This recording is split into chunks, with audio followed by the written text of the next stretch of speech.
hindi natin iwawala yung bulik. Ayan, oh. So isasama natin siya sa ating mga signature lure, original design by Sibuyan Tackle. So ito yung bulik natin. Ayan, close up natin. Ayan po. Next one is yung bagong albino. Ito. Ayan. Then ang golden tiger.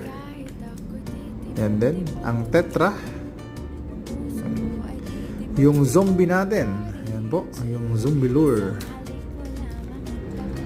Ayan po. Ito. Next is yung ating mga legendary na sa ngayon, no? Ito yung one spot snapper at saka yung guno natin, mga idol. Ayan, no? So napakaangas, mga lods.